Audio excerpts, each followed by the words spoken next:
పగటిలి గల్లీల గస్తీ తిరగాల్సిన పని లేదు, గోడలు దుంకాల్సిన అవసరం లేదు, తాళాలు వల్ల కొట్టాల్సిన అక్కర్నే లేదు. అయినా పర్తలు పడతాయి పక్క.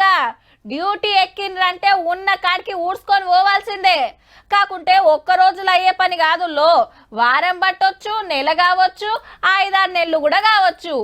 ఇన్ని రోజులు పడ్డ కష్టానికి సరిపోయేంత చదువుకుంటారు. ఏంది అర్థం కాలేదా? వార్త చూస్తే మీకే తెలుస్తుంది.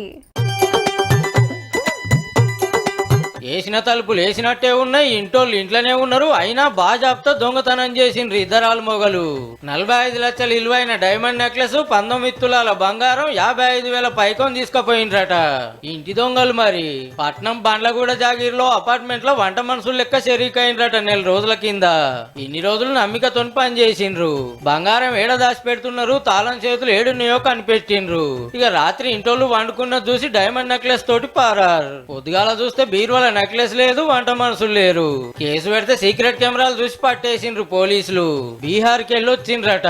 ఎవలో ఏందో తెలియకుండా గిసొంటోళ్ళో నమ్మితే దొంగ చేతికి తాళం ఇచ్చిన కథ అవుతుంది. మునుపు చాలా మాటలు చూస్తే బీహార్ గ్యాంగ్ పంతనం అట్లుంటది మళ్ళా.